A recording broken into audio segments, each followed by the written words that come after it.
Alright, so here we are again. We should have gone through that first one. We're about to go over a couple others. You should have everything you need to do number 2 and number 3 on there. So if you haven't already, go ahead and take a moment, pause the video, and work number 2 and number 3. And then here in a second, I'll show you my work for number 2 and my work for number 3, and you can kind of check yourself and ask me questions about how I worked them. So, again, if you haven't worked number 2 and number 3 yet, go ahead and pause the video and try those. Alright, so now that you've got number 2 and number 3 done, here is my work for number 2, and you can see I marked up my question. I saw I needed to have my formula for calcium chloride, saw it was ionic, so I needed to show charges. Then pulled out all of my givens and realized that everything was in the right unit, so I got to just plug into my formula.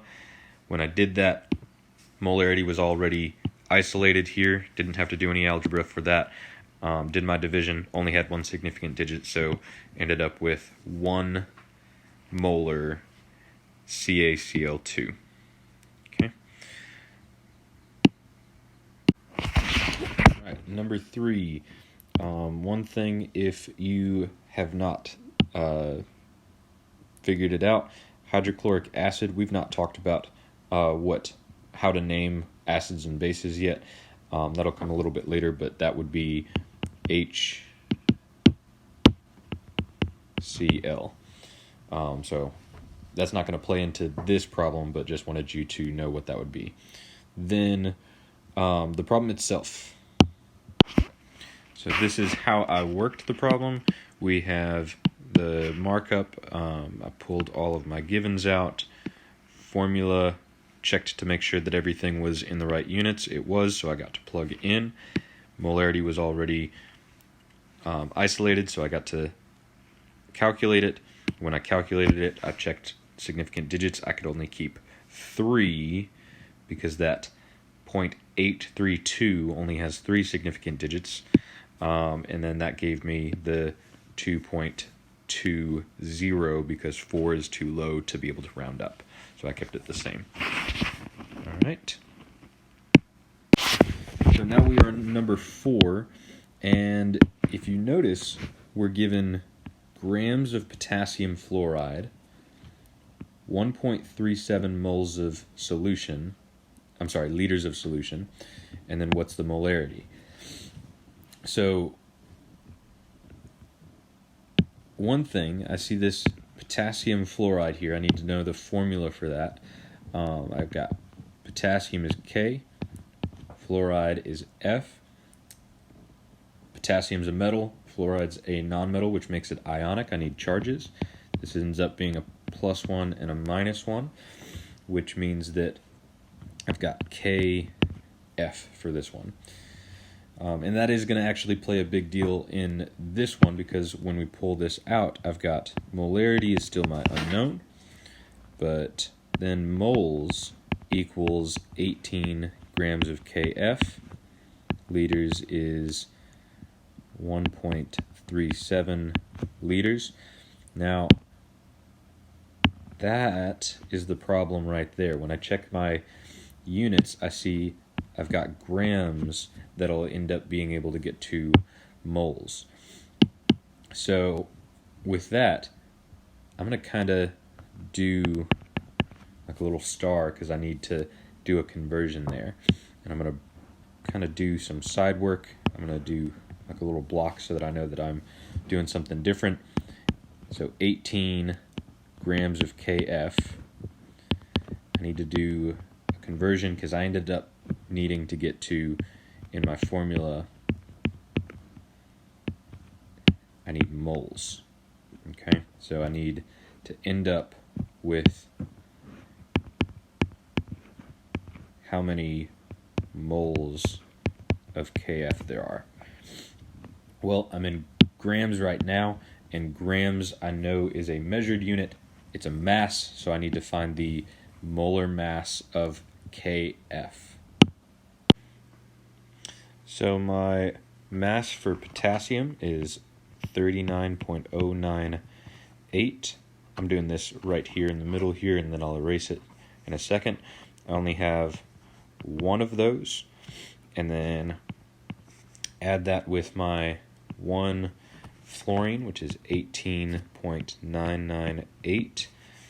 Get a molar mass of 58.096 grams per mole for my molar mass. Then I know that my grams, I want that on the bottom so that my grams cancel. So I get 58.098 grams of KF, and then because of the per mole, we've got 1 mole of KF on top. And do my calculation, and I'll get my answer, because grams of KF cancel, grams of KF cancel. I'm left with moles of KF. I get 0.3098 moles of KF, and that'll be more than enough significant digits for whenever I get my final answer, because 18 only has 2 significant digits. So let me erase this. Then I get to plug all of these in. I've now got everything that I need. So I've got molarity is 0.3098 moles of KF divided by, and my liters was 1.37 liters. Molarity is isolated already, so my variable equals 0.22613 ... molarity of KF, and my volume has 3 significant digits, but remember, it's actually my mass over here that is going to limit me. So 18 only has 2 significant digits. That's going to be those 2 right here, followed by a 6. So that'll round up. Molarity is going to be 0.23 molarity KF. Okay. So number 5 is different in that it's asking for moles of your solute this time, but I think that you guys should have everything that you need to calculate that out. We are actually going to do one more example, and we're going to do number 6 here. So first thing, we need to figure out all of the things that are given. So it says how many liters, okay, so that's one thing, would you need to make if you wanted a 5.00 molar solution of magnesium chloride using 75 grams of magnesium chloride. All right, so we've got a few things here. We want, if you are trying to think through what this is saying here, we want to use 75 grams of magnesium chloride, and we want the final solution to be exactly 5.00 molar. We want to know what volume, how many liters do we need to make that work. So one of the things that we're going to need to pay attention to is, what is that magnesium chloride? We need to figure out what the formula is. So magnesium is Mg, chloride is Cl, metal and non-metal, so ionic. Magnesium is a main group, so we get to use valence electrons, and so that's +2 -1. We end up with MgCl2. So we've got that. Pull out our givens. Molarity is given to us, so 5.00 molar. Then we've got moles, which, again, we don't actually have the moles, but we've got something that gets us to moles. So 75.0 grams of MgCl2, and then liters this time is what we're asked for. So again, make sure that my units match up. Like we said, that grams of MgCl2 needs to get to moles of MgCl2. So just like we did before, we've got 75.0 grams MgCl2.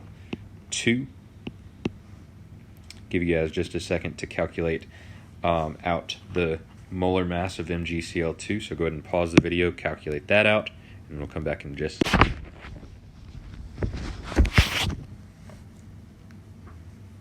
Alright, and if you are back, you should have your molar mass for MgCl2. You should have gotten 95.211 grams per mole. And we've got grams, so that means we want grams there. In our unit factor, that's going to be this first number here.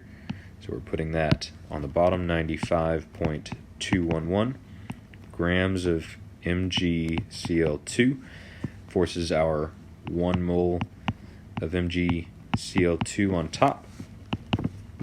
We've got grams of MgCl2 cancels, left with moles, which is what we needed for the problem right there. So we get 0.7877 moles MgCl2. For me, I'm going to move that down some so that I've got some room, because I'm kind of running out of room here. So kind of section that off here. Then now I've got everything in the right units, so I get to move up here. Molarity this time I have 5.00 molar, and that's going to equal my moles, which I calculated down here, 0.7877 moles MgCl2 divided by my liters, which is what I don't have. This time we're checking, is my variable isolated? It is not, because I have this dividing by right there. Remember that when we do the inverse operation of that, which is multiply, you're multiplying by whatever's on the bottom, in this case your variable, because same policy as unit conversions or the factor label method, you have to have something on top to cancel something on bottom. So we can do that on both sides, and then we've got the liters to cancel on the right. We've got liters times my 5.00 molar, 0.7877 moles MgCl2. Check again, we've got liters over here with this times 5.00 molar. So we're not quite isolated, but we're really close. So we've got to divide to get rid of that multiplication. Divide by 5.00 molar on both sides, and that'll give me my liters isolated, nothing else on the left hand side of the equals, and then that'll give me my number of liters, which is going to be 0.15754 ... liters. And I can keep, let's see, I had 3 significant digits in my original mass. I had 3 significant digits in my molarity, so I can keep 3. 0.15. That 7 is going to be the last one, except it is followed by a 5, which is going to round it up to an 8 liters. All right. So again, if you have any questions about how to work any of those, then just let me know in the comments, and you can even if you want to like take a picture of your work and upload it to the assignment on Google Classroom, I can look over it and try to give you some feedback so that you can really be successful with these. Okay? Thank you guys. Have a great day.